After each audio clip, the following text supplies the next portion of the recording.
Excellent. I think I am here. I think I am live. Testing, testing. 1, 2, testing. I'm not sure over on Facebook. Let me just see. Oh, yes, Facebook.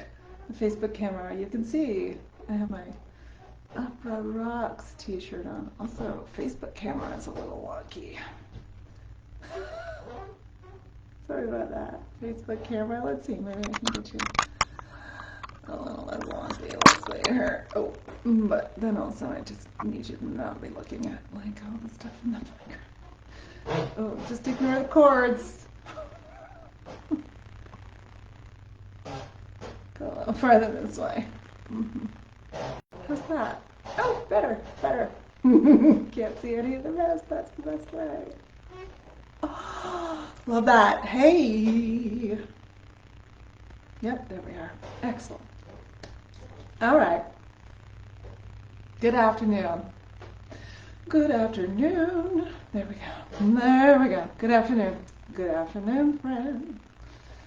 Friends around the country. Good afternoon. It is, well, it's afternoon here where I am. It's 12:02 where I am. So maybe it's afternoon there too. Who knows? Hey, so these are some live office hours here with me, Dr. Shannon Coates. Woo! I am a singer and educator, maximizer, and I am coming to you live from the traditional lands of the Haudenosaunee, the Anishinaabe, sorry, the Mississauga and the Wendake Neo-Wencio peoples. That's where I am. And I am about 45 minutes north of Toronto. You can tell that I'm from the area because I say it that way, Toronto. 45 minutes north, give or take. Alrighty. Alrighty. Here we go. Today. Yeah, so I'm an educator.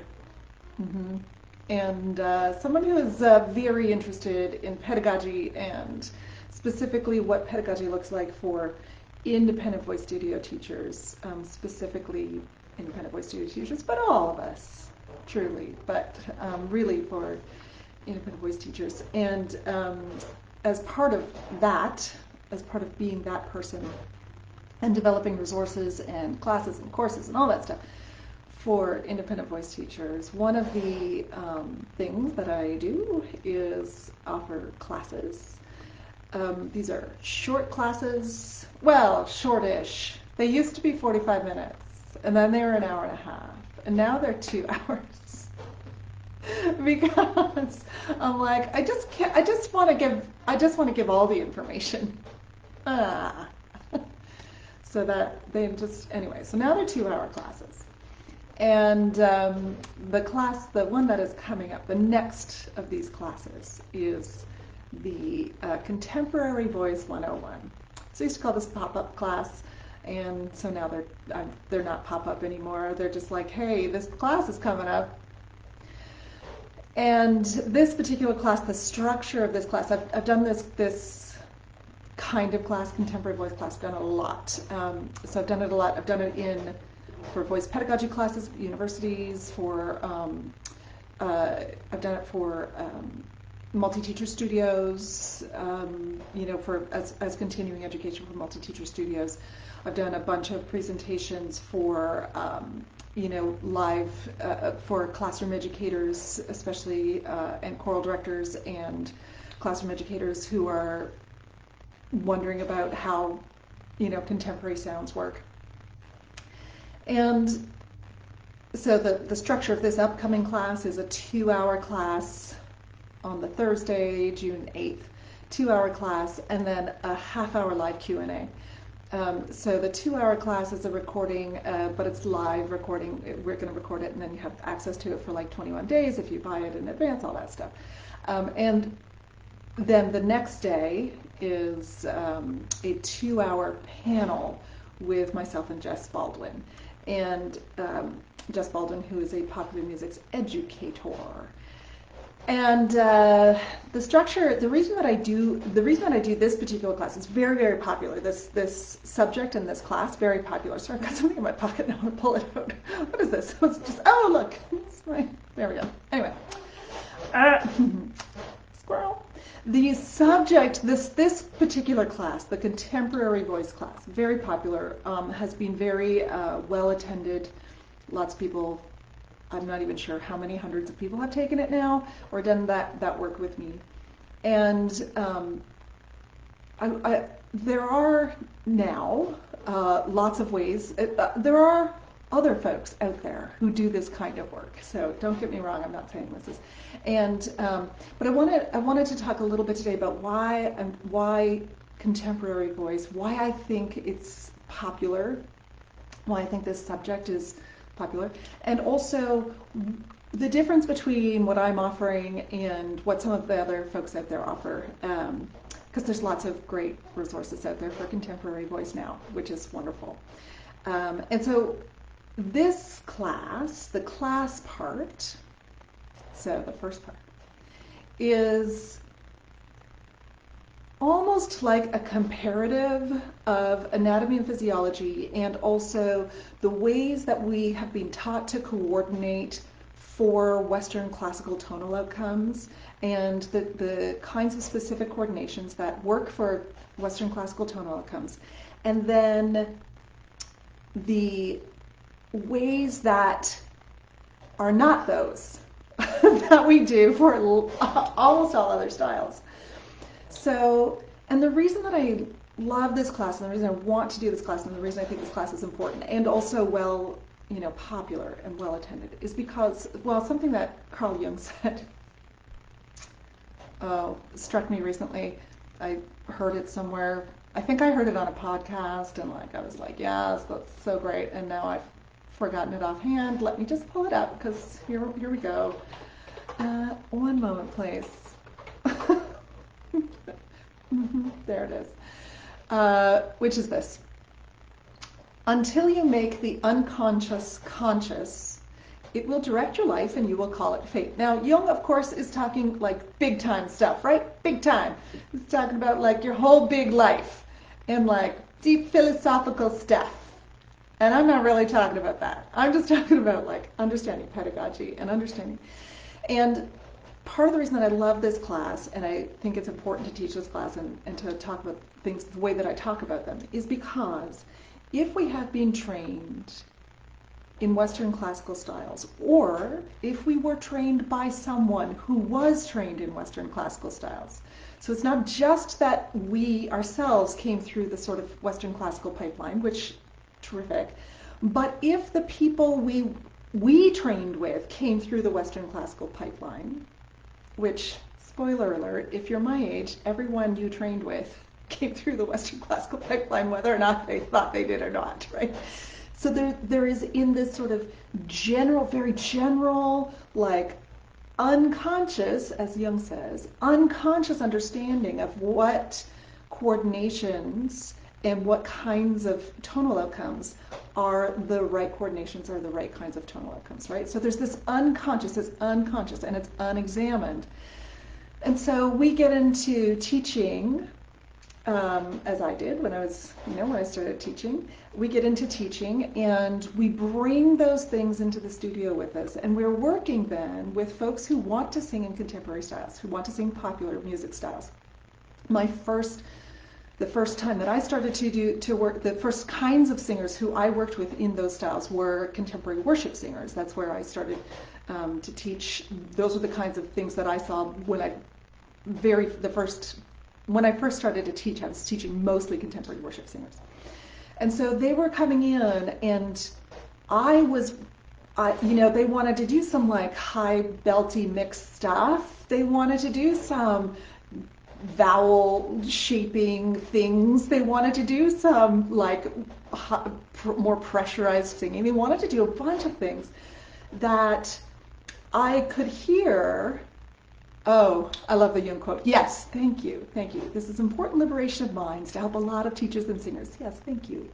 And I could hear that they, that it wasn't these weren't like bad sounds or anything. Like I could hear that everybody was doing these sounds. I could sort of make these sounds, and like we were making these sounds, and it's like this is the way that you sound when you sing contemporary worship back in the day, and now too.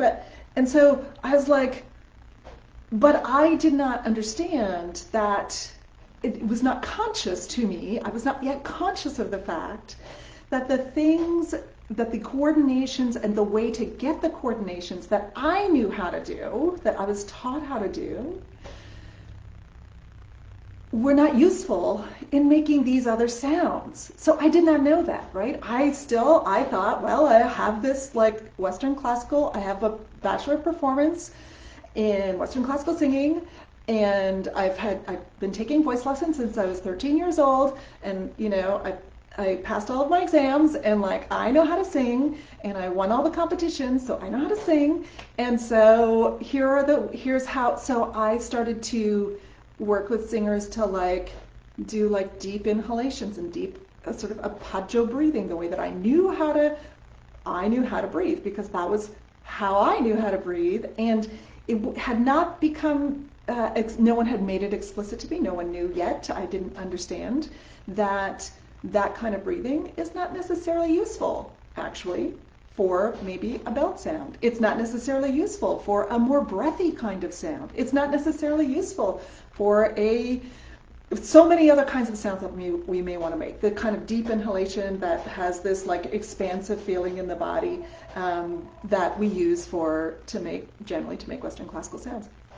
I also taught folks to like stretch the back of the neck as they're belting high. So we're doing like, ah, like I'm asking them to stretch the back of the neck as they're moving up into the higher range. And that's not a useful vocal tract shaping for an upper belt. And I did not know that. But I knew that when you're singing, you're supposed to be elongating the back of the neck, and you're supposed to be creating space in the back of the throat. I knew that. No one had made that. It was not conscious yet what the difference was between the things that I've been taught and the things that I thought were the right way to coordinate for singing.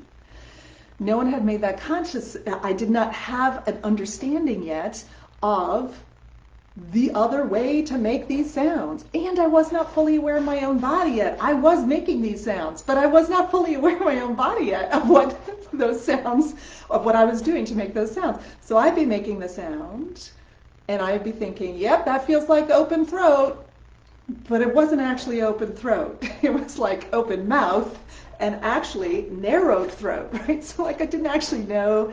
So part of the reason that I offer this class in the way that I do, in terms of just strictly, it's almost a comparative of like, here are all the ways that we tend to think we're supposed to make sound. Here are all of the descriptions. Here are all of the coordinations. Here's the breathing thing that we have been taught we're supposed to do. Here's the mouth thing we've been taught we're supposed to do. Here's the pure vowel thing we've been taught we're supposed to do. Here's the here's the vocal tract shaping we've been taught we're supposed to do. Here's all of these things that we've been taught we're supposed to do. And now let's be explicit about what those actually physically are, physiology. And now let's be explicit about what the physiology looks like in general when we create these other sounds. Let's be specific about that. So it's a little bit of a comparative. And for the most part, that class, it's really just like a 101 of like, here are all of the ways that we teach and that we preference these kinds of coordinations and sounds. And here are all of the other coordinations and sounds and ways to get these sounds. And here are some of the things you may need to drop when you are teaching these kinds of, when you're working with singers who want to make these kinds of sounds. Here are some of the things you may need to stop doing. Like you probably will need to stop asking singers to do a low inhalation for specific kinds of tonal outcomes. So we talk about all of that. We kind of talk about like what it means to be in certain pitch ranges, what your options are in certain pitch ranges. There's a reason that the belt sound really only occurs in specific pitch ranges, and in general is related mostly to those of us who have had an estrogen dominant puberty, so it's related mostly to folks like me. There are exceptions, of course, but there's a reason that that belt sound kind of occupies a pretty specific pitch range. It depends on what those options are in terms of how we shape the vocal tract, what kind of pressurization options we have, how the vocal folds can come together. It's not just chest voice and head voice, right? So we get into all of that. Again, it's a very 101 class. It's like we just like sort of skim the surface of all of these things. But what that does is it makes the unconscious conscious. It brings around the explicitness of what you were thinking before about how the coordinations needed to work and what it can actually be. So it kind of brings that to the forefront. All right, that's the reason that I do that class. And that class in particular is very much geared for independent voice teachers, although lots of academic teachers have taken it, it's all good. But what I mean by that, it's very much geared for generalist voice teachers. So I did a live office hours, thank you, and Jess is coming in. I'm going to talk about our session in a second, Jess. It's very much geared toward what I'm talking about as generalist voice teachers. And I did a live office hours 2 weeks back, I think, 3 weeks back, whatever, talking about the difference between different kinds of voice teachers, different kinds of studios, and what it means to be a generalist voice teacher versus a specialist voice teacher. And so and the generalist voice teacher needs to have a very broad range of understanding and lots of tools and lots of information and lots of understanding, right? The generalist voice teacher, in my mind, is the sort of like hardest working voice teacher out there in some ways because, and that is, I think, the sort of traditional or typical independent voice teacher in a sort of typical independent voice studio where you're working with people with broad ranges of goals. Tracy, I know. Yes, Tracy says, I'm an academic here, very much in the Western classical world, trying to learn the other ways. Exactly, yes. There's lots of academics as well. I'm saying like this class in particular is geared towards sort of independent voice teachers or generalist voice teachers who have had a very specific kind of understanding of the voice, who've had a very specific understanding of the voice and how to coordinate the voice, but that have, and that understanding is based very much on Western classical tonal outcomes and on how we coordinate to create Western classical tonal outcomes. So this is what this is who this is for. Absolutely academics too. Hello, yay Liz, I'm glad you're staying. So this is who it's for. It's for the generalist. It's for the folks who are out there like, I need to have a lot of information in order to be able to effectively work with this broad range of singers who are coming into the studio. And I also maybe got a lot of information in my, my degree, or the teachers who I worked with were all sort of Western classically trained. And so my understanding of how the voice works is very much based on, I need to teach a podio, like I need to teach deep and low breathing, and I'm not saying you don't need to. I'm not saying maybe it's not the best thing for all the things, so come to the class. I need to teach this. I need to teach these things. I need to teach pure vowels, right? I need to be able to teach, I need to make sure everyone's singing in head voice and chest voice. I'm not saying that you don't. I'm saying that we need to have an understanding of what is conscious and what is unconscious. So that's what this class is for. Let's make some of these things explicit. Let's make it very clear what you're kind of coasting on without understanding, and let's get some deeper understanding. That's what that one is for. And then I haven't done this before, but if you attend live, you will also then be able to attend the live Q&A, which is a half hour afterwards. I've never done this before, but for folks who attend live, there is a live Q&A afterwards. So I'm going to attempt to not answer too many questions during the actual class. I'm going to attempt to sort of just move through it and keep the information flowing. And then we'll do like a Q&A at the end of the class. So that is that. The other aspect of this Contemporary Voice 101 class and panel is that there's a panel then on the next day. So Thursday the 8th is the class. That's the sort of comparative. Let's make this information explicit. Let's understand what is conscious and unconscious. Let's get this information flowing. And the second one, on the 9th of June at 10 o'clock Eastern, is a 2-hour panel with the lovely, wonderful Jess Baldwin, who is at True Colors. Dang nabbit, Jess. I'm so sorry. True Colors Artistry Development. Oh, I'll tag you. Who is a popular music specialist, educator. I don't know if this is all the right words to describe Jess. In fact, I should have just brought you on, Jess. I don't know if you're still there or not, but if you are, it's True Colors Voice and Artist Development. Voice and Artist Coaching. Thank you. Are you there, Jess? Do you want to come on? I think I can make that happen. I'm not sure. Oh, I can't make it happen on Facebook. I can only make it happen. I don't know. Okay, I'll just keep going.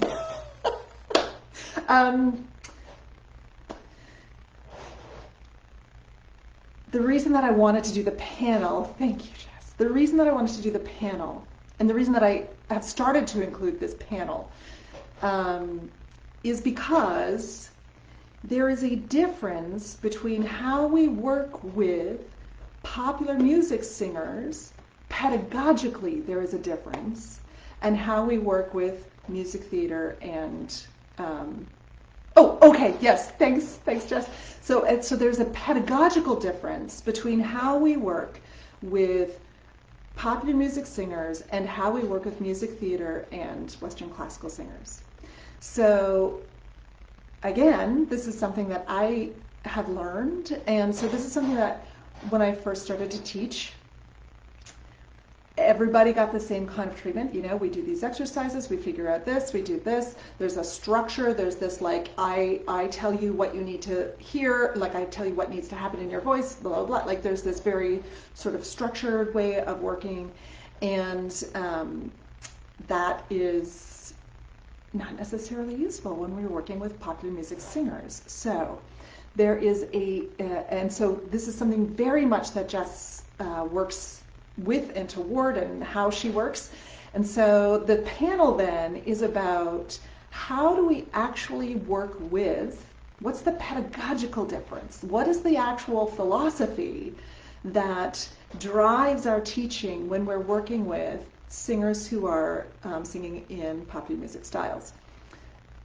And it is different. There is a difference. And so this is again something we want to make explicit, and we want to draw forward into the consciousness, because otherwise we are floating along in our, just not being conscious and just teaching the way that we teach, which is probably not a bad way to teach. You're probably teaching amazingly well. It's all good. And yet you could probably change some things to be even more effective, especially if you're working with Western classical singers, or especially if you are working with popular music singers. So again, this is for the folks who are sort of specialists in popular musics. Already know this. They're already working in this way with the popular music singers, right? They're already working in this way. They're already saying, oh, hey, what do you want to sound like? Terrific. How can I help you to sound, what isn't working as great for you as you would like it to? What can I help with? Right? They're already working in that way.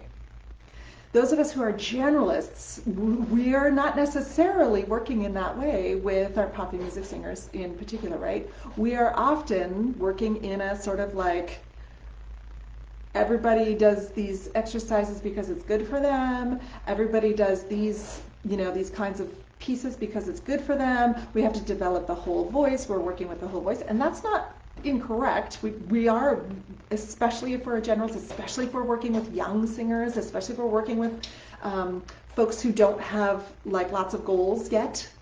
That is all great, where we're playing this role of very supportive, like here are some of the things to try, and here are some of the things would you love to develop more of in this part of your voice, and also here are some things if you want to be, if you want to do X, Y, Z, here are some things that you may want to consider as we go along. That's not necessarily,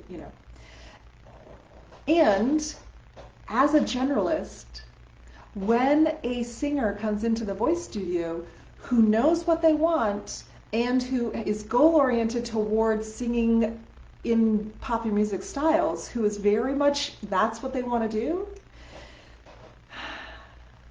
we need to have some tools in our pedagogical toolbox that will help and support those students and not just put them into the same mold as we teach all of the other singers that we're working with, right?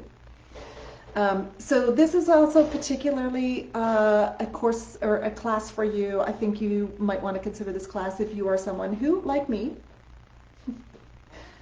I used to do some bargains with my students, with the singers I was working with. I would do some bargains where I'd be like, oh, hey, if you do that, like, if you learn Caro Mio Ben for the grade 6 RCM class in the festival, then I'll let you sing a music theater piece. Ouch. Oh, yeah, you love, XYZ song? Amazing. If you learn this folk song, I'll work with you on that other piece. All right. So if that is something that sounds familiar to you, this may be a good class for you to take. You may want to consider taking this class. Some of the other things that may sound familiar, I didn't have a microphone set up in my studio for years. Even when I was working with popular music singers, I worked with a lot of singer-songwriters. I never had a microphone in my studio. Worked with a lot of belters because I thought, and I worked with people. I worked with contemporary worship singers who are on mic all the time. It's what you do. You're amplified, right? And I was like, but you need to learn how to do it acoustically first, and then you can do it on mic. Like, that was my philosophy. That was like what I thought was true. And it's just not as true as you may think. So, if that is you, if that is like, I have never had microphones in my studio, and I don't know why shouldn't they learn how to sing acoustically first, and not like together, or why wouldn't, yes, all of that. This may be a class for you to take, because Jess is going to talk about that a little bit. We'll talk about some of those things and the reasons it is, even if you're super uncomfortable with a mic yourself, the reasons that it's very useful and so supportive of popular music singers to work with mics from the beginning. Some of this rep was not written to be sung acoustically. And you can do it acoustically, and that's fine. You can learn it acoustically, but then your expectations have to change, right? You cannot be, okay, I'm saying some things that you're going to hear in the class, but here's the thing. We cannot let singers believe that they can make sounds acoustically that are only possible on a mic or amplified. Because what does that do? That means that I as the singer am doing really interesting things with my voice to try to sound like something that is only possible through amplification and production, right? So we want to be clear on that in our own minds, that there are some sounds that are not possible acoustically, or at least not possible for the majority of voices acoustically. And then the magic of working with amplification. Okay. So that's the thing. That's the thing. 2-hour class with me on Thursday the 9th about really kind of making explicit what these processes are, what these actual coordinations are, what the differences are between what we tend to think is like how we should coordinate and what is actually perhaps a more efficient and effective way to coordinate. And then with a half-hour Q&A following, and then a 2-hour panel with Jess where you can ask some questions. I've got some questions lined up as well, but also we can ask some questions. And very much geared toward the generalists, very much geared toward independent voice studio teachers. And also, if you're an academic and you want, and perhaps you're working with rock pop singers or popular music singers, this may be a useful class for you as well. But if you're a voice ped teacher, this may also be a very useful class for you. Because, I mean, I've said it before, right? We have our academic teachers who are teaching voice pedagogy in our academic institutions, and that's all fine and good, except for the fact that the vast majority of the folks who take those classes are actually going to be generalists. They're not going to be specialists when they get out in the real world. And so we've got a whole bunch of folks who have information from a specialist viewpoint trying to teach in a generalist world. And that's tricky.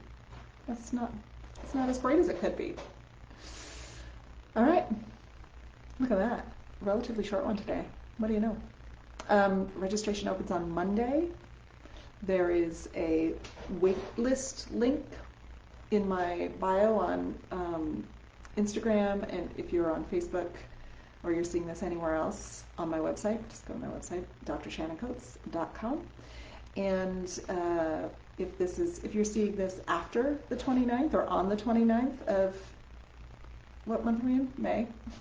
If you're seeing this on or after the 29th of May, registration is open, and you can do that through the website. Again, drshannoncoates.com. Registration's open. If you're on the mailing list, there's a 10% savings code that you can use that you will get on the mailing list. I don't know. And yes, there we go. Oh, it's $197. There you go. All right. I hope to see some of you in June. Take good care. Boop. Ending. End the live video over here. Here we go. Woof, that was a short one. Look at me. Look at me reining it in.